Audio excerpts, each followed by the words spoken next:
Damas y caballeros, bienvenidos a un fascinante recorrido por los albores y el esplendor de la arquitectura barroca española, un estilo que naciendo de la exuberancia italiana a finales del siglo XVI encontró en la península ibérica un terreno fértil para una expresión propia, profunda y a menudo desbordante. Prepárense para ser guiados por las sendas de la imaginación y la fe, desvelando cómo la piedra, el ladrillo y el ornamento se unieron para forjar un arte que, lejos de ser mero capricho, fue el espejo de una época. Para comprender la esencia de lo que contemplaremos, es fundamental despojarlos de prejuicios. El barroco, inicialmente denostado por los puristas neoclásicos de los siglos XVIII y XIX como monstruoso y extravagante, ha sido revalorizado en el siglo XX como uno de los períodos artísticos más significativos de Occidente. Nace como una reacción sensorial y sentimental al intelectualismo del manierismo, buscando impactar y emocionar al espectador. Su cronología abarca desde finales del siglo XVI hasta mediados del XVIII, siendo el siglo XVII su epicentro, aunque tradicionalmente se atribuía a Lorenzo Bernini su paternidad. La historiografía moderna reconoce antecedentes en figuras como Miguel Ángel, que ya vislumbraba los principios del nuevo estilo en su búsqueda de movimiento y dramatismo. En España, como en el resto de Europa, la arquitectura barroca se puso al servicio de dos grandes poderes, el catolicismo triunfalista de la Contrarreforma y la monarquía absoluta. Ambos requerían un boato y una ostentación que sublimaran su autoridad, un efecto que los artistas lograron con proporciones grandiosas, una decoración escenográfica y un impacto visual que intimidaba y maravillaba. Es crucial entender que para el hombre barroco la ornamentación no era un añadido superfluo, sino una parte intrínseca y esencial de la arquitectura. No se concebía un edificio desnudo, la unidad indisoluble de arquitectura, escultura y pintura era la norma, de tal modo que los grandes arquitectos a menudo eran también eximios pintores o escultores, difuminando las fronteras entre disciplinas. Así, el ilusionismo pictórico podía otorgar a un edificio una altura y una grandiosidad que los materiales pesados no permitían por sí solos. Formalmente, el barroco español conserva elementos renacentistas, columnas, órdenes, disposición general, pero los transforma radicalmente. Los elementos horizontales se incurvan y rompen o los verticales se ondulan y retuercen, describiendo curvas, contracurvas, elipses y trazados mixtilíneos que dotan a la estructura de un dinamismo sin precedentes. La columna salomónica, dictada por Bernini en el baldaquino de San Pedro, se convierte en un símbolo, aunque España aportará su propia variante del estípite, un soporte mixtilíneo de fuste quebrado. La decoración se multiplica hasta el horror vacui, cubriendo cada espacio. Los elementos constructivos, como columnas o arcos, a menudo pierden su función estructural para convertirse en meros pretextos decorativos, creando una arquitectura superficial que prima el impacto visual y escenográfico. Las plantas se deforman, se obligan a describir curvas y entrantes inverosímiles, generando muros oblicuos y una multiplicidad de puntos de vista en un juego constante con la luz y la perspectiva. España, en particular, se distingue por ser una de las manifestaciones más ornamentadas del barroco, llevando esta exuberancia decorativa no sólo al interior, sino desbordándola por las fachadas, como ya había sucedido con el plateresco en el Renacimiento. Adentrémonos ahora en las obras maestras que jalonan esta fascinante época, comenzando por los focos de Toledo, Madrid y Salamanca. Toledo, una del primer barroquismo, nuestra primera parada nos lleva al Ayuntamiento de Toledo, iniciado en 1612 por Jorge Manuel Teotocopuli, hijo del Greco. Esta obra temprana ya evidencia una analogía con el estilo herreriano del Escorial, con su fachada rectangular flanqueada por dos torres de chapiteles. Sin embargo, se distingue por una clara preferencia por las verticales, anticipando el dinamismo barroco. El marqués de Lozoya acuñó el término estilo Teotocopuli para esta corriente, reconociendo la faceta arquitectónica del Greco en sus retablos, obras donde la distinción entre arquitectura, escultura y pintura se difumina, una constante del barroco, el Escorial y la influencia italiana. El precoz barroquismo toledano se prolonga en la corte madrileña no sin importantes influencias foráneas. El Panteón de los Reyes del Escorial, construido hacia 1617, es un claro ejemplo. Gian Battista Crescenzi, un italiano de la corte papal, proyectó un espacio barroco, una palpitación italiana dentro de la severidad herreriana del monasterio. Su original planta octogonal casi circular, decorada con mármol y bronce, y la masiva intervención ornamental de Crescenzi subrayan el carácter esencialmente decorativo de la arquitectura barroca. La transición en Madrid de Carbonell y Gómez de Mora. El Palacio de Santa Cruz, antigua cárcel de la corte, es una obra clave en la transición del herreriano al barroco. Atribuida a Crescenzi o Alonso Carboné, su fachada,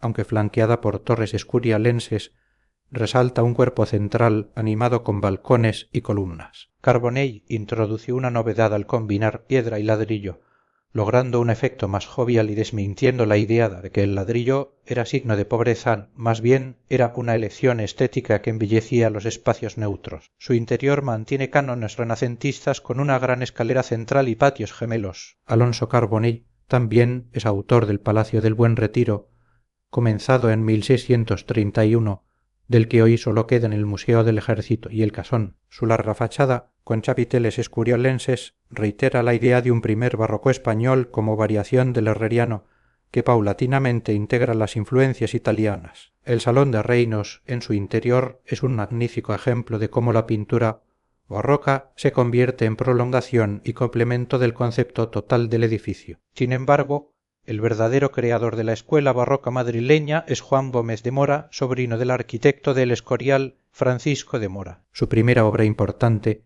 el Monasterio de la Encarnación, de 1611, es sorprendentemente temprana, aunque su fachada conserva una sencillez escurialense. Su espíritu y su autor lo convierten en una obra de transición precursora de su maestría posterior. La Plaza Mayor de Madrid, iniciada por Gómez de Mora hacia 1617, adopta un marcado sabor herreriano, pero incorpora la tradicional disposición de los soportales, estableciendo un modelo de urbanismo barroco que perduraría. El antiguo Ayuntamiento de Madrid, comenzado en 1640 por Gómez de Mora, es una obra más tardía. Sus dos torres de chapiteles escurialenses y la alternancia de ladrillo y piedra, similar a la cárcel de corte de Carbone, anticipan el modelo del palacio barroco italiano. Gómez de Mora, sin embargo, se distingue por no abusar de la ornamentación, lo que lo convierte en un clásico entre los barrocos, un hombre de transición que paradójicamente influyó en Carbonell. La iglesia de las Bernardas en Alcalá de Henares, proyectada por Gómez de Mora hacia fines de la segunda década del siglo XVII, ya muestra audacias barrocas. Su portada, con un frontón incurvado y aperturas elipsoidales, y sobre todo, su planta totalmente elipsoidal con capillas del mismo tipo, anticipan las libertades de Ribera y las innovaciones italianas, aunque esta última tipología no arraigaría en España. La clerecía de Salamanca es la obra cumbre de Gómez de Mora, donde el confuso espíritu barroco del XVII alcanza su expresión más acabada. Su interior sigue el modelo jesuítico de Vignola, con una gran nave y capillas. Sin embargo, es la fachada, aunque parcialmente completada por Churriguera, la que muestra la ornamentación más clasicista de Gómez de Mora, prefigurando la escuela salmantina. Otros arquitectos de la época, como el jesuita Francisco Oltista, construyeron la Catedral de San Isidro en Madrid 1626-1650, siguiendo el modelo jesuítico del Jesús de Romo. Su fachada, con grandes pilastras y pesadas torres y las cúpulas encamonadas o falsas de madera, atribuidas a Pedro Sánchez, son características de la época. La capilla de San Isidro, en la iglesia de San Andrés de Madrid, finalizada por Sebastián de Herrera Barnuevo hacia 1670, es una de las obras más importantes del barroco madrileño anterior a Ribera. Su fachada equilibrada y exquisita se aleja de la sequedad herreriana, aunque su interior, de riqueza y originalidad incomparables, fue trágicamente destruido en 1936. Se sabe que su cúpula octogonal era un hito. La escuela de los Churriguera, el esplendor del ornamento. En el segundo tercio del siglo XVII, Francisco Herrera el Mozo destaca en Madrid. Su obra capital, el trazado del Pilar de Zaragoza, un cuadrado de enormes dimensiones con 4 torres y una compleja distribución, muestra su maestría, aunque modificaciones posteriores alteraron su concepción original. Herrera el Mozo introdujo la columna salomónica en España en el retablo de Montserrat, sentando las bases para los hermanos Churriguera. José Jiménez Donoso, apodado el Corruptor por introducir las sutilezas de Borrominia en Madrid, es una figura clave de la segunda mitad del XVII, aunque se conserva poco de su obra, la casa de la panadería en la Plaza Mayor de Madrid, reconstruida por él tras un incendio en 1672, respeta el trazado de Gómez de Mora, pero infunde una nueva alegría en vanos y chapiteles. La portada de la iglesia del Carmen, anteriormente San Luis, atribuida a Donoso, muestra columnas de superficie poliédrica, baquetones mistilíneos y frontones rotos, pura audacia borrominesca, pero es con José Churriguera 1665-1725 y sus hermanos Joaquín y Alberto que el barroco español alcanza su máxima expresión decorativa. Procedente de una familia de ensambladores de retablos, Churriguera desarrolló un estilo recargado y escenográfico, el churrigueresco, que se convirtió en prototipo de suntuosidad, aunque más tarde sería denostado. Su fantasía inagotable se manifestó en el retablo mayor de San Esteban en Salamanca 1693, una obra de 30 metros de altura que consume enormes cantidades de madera. Aquí la columna salomónica, ya empleada por Herrera el Mozo, se difunde ampliamente. El retablo deja de ser un mero marco para convertirse en una obra arquitectónica en sí misma, formando un conjunto indiviso con el interior de la iglesia, reflejando la piedad sentimental del hombre barroco. Las obras madrileñas de José Churriguera, como el conjunto de Nuevo Baztán hacia 1709, una iglesia, palacio y caserío, revelan un lado más sobrio en el exterior, quizá por la naturaleza de la piedra que se resistía a la filigrana curvilínea. La Academia de San Fernando en Madrid, también de Churriguera, sorprende por su sencillez, aunque fue modificada por los neoclásicos que eliminaron sus monstruosos salientes rocosos originales, convirtiendo una obra churrigueresca en un edificio sobrio. Sus hermanos continuaron su legado en Salamanca. Joaquín Churriguera es el autor del famoso Colegio de Calatrava hacia 1717, con una fachada alargada de 2 plantas, flanqueada por torres cuadradas y una portada coronada por una cornisa incurvada y una espadaña típicamente barroca, todo respirando nobleza y suntuosidad. Alberto Churriguera trazó en 1729 la Plaza Mayor de Salamanca, considerada la más bella de España. Partiendo del modelo porticado de Gómez de Mora, Alberto logra un equilibrio de proporciones prodigioso. Su forma ligeramente trapezoidal, los 88 arcos con medallones barrocos y los 3 pisos de casas coronados por pináculos refutan las críticas neoclásicas al desorden barroco, demostrando que este estilo sí conocía y respetaba los cánones, pero los reinterpretada con genio. Alberto también concluyó la fachada de la Catedral de Valladolid. Los hermanos Joaquín y Alberto Churriguera colaboraron en la sillería y el trascoro de la Catedral de Salamanca, donde su fantasía se desbordó en un conjunto similar al retablo de San Esteban, con columnas cargadas de decoración y entablamentos esencialmente barrocos. Este recargamiento decorativo no era un lujo superfluo, sino un ingrediente esencial, una arquitectura del espacio interior que, como en los templos griegos antiguos, buscaba la belleza a través de la opulencia y el significado vital. La escuela madrileña del 18 y Pedro de Rivera, Andrés García de Quiñones, arquitecto salmantino influenciado por los Churriguera, erigió el ayuntamiento de Salamanca hacia 1755 en la Plaza Mayor, con 3 plantas, balcones ornamentados y una espadaña incurvada. También remató la fachada de la clerecía de Salamanca con 2 torres airosas y una espadaña central, ejemplares del barroco dieciochesco, y levantó el magnífico patio interior. El verdadero maestro de la escuela madrileña del siglo XVIII fue Pedro de Rivera 1683-1742, un continuador de la fantasía churrigueresca en múltiples aspectos. En la iglesia de Montserrat, hacia 1720, estableció los principios de su estilo, empleando el célebre estípite, los baquetones encuadrando vanos, pilastras acanaladas y el chapitel bulboso. Su obra maestra es el antiguo Hospicio de Madrid 1722. Aquí, Rivera populariza el estípite, un soporte de fuste mistilíneo, pirámide invertida, cuerpo cúbico, tronco de pirámide erguida que se convierte en un elemento decorativo omnipresente en el mundo hispánico, incluida la arquitectura colonial americana. Aunque los puristas lo tildaran de monstruoso, su riqueza formal lo hizo indispensable. Rivera también generalizó el baquetón, un poderoso elemento que encuadra vanos y distintos motivos, dándole un aire curvilíneo y efectista, con hondas raíces en la arquitectura hispánica. La fachada del hospicio es un despliegue de su repertorio estípites, arcos afiligranados,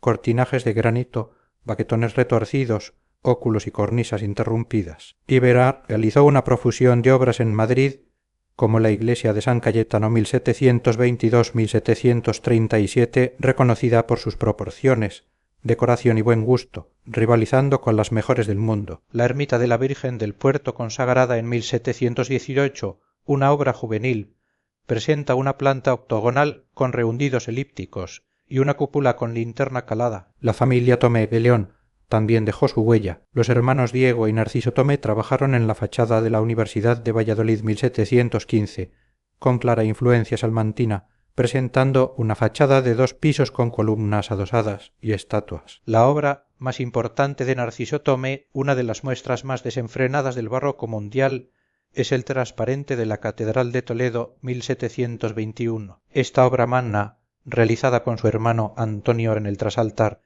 es un prodigio de luz y escenografía aquellen de la Girola, buscando efectos ilusionistas que, aunque hoy puedan parecer excesivos a algunos, eran una maravilla para el hombre barroco. También proyectó el retablo de la Catedral de León 1738 con el mismo sensualismo, los últimos ecos y la transición al neoclasicismo. El siglo XVIII también vio la llegada de arquitectos italianos a España, muchos de ellos portando ya las semillas del neoclasicismo. Santiago Bonavía, aunque con obras neoclásicas, es quizá el más barroco de ellos. Su iglesia de San Miguel en Madrid 1739 sigue las directrices de Borromini con su fachada convexa, planta listilínea, claraboyas treboladas y cúpulas ovaladas, una excepcional escaso éxito de este estilo en España. La obra cumbre del barroco madrileño dieciochesco es el Palacio Real de Madrid. Tras el incendio del Alcázar en 1734, Felipe encargó un nuevo palacio. Felipe Juvara, célebre arquitecto italiano, diseñó un proyecto monumental,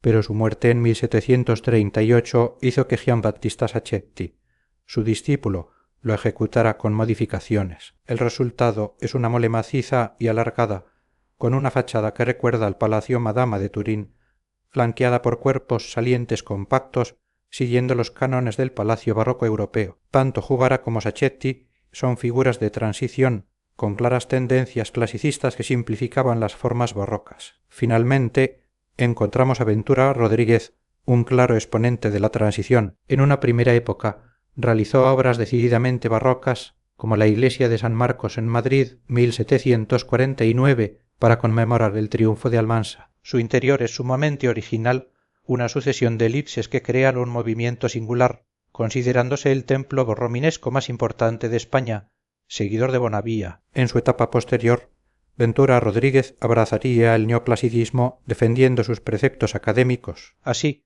hemos trazado un vasto panorama del barroco en la arquitectura central española, desde sus primeras manifestaciones que aún bebían del herreriano, hasta su desbordante imaginación en los Churriguera y Rivera, y sus últimos ecos que anunciaban ya la sobriedad neoclásica, un estilo que, más allá de la mera forma, fue la expresión de un espíritu, una fe y una concepción del mundo que merece ser contemplada y comprendida en toda su magnitud.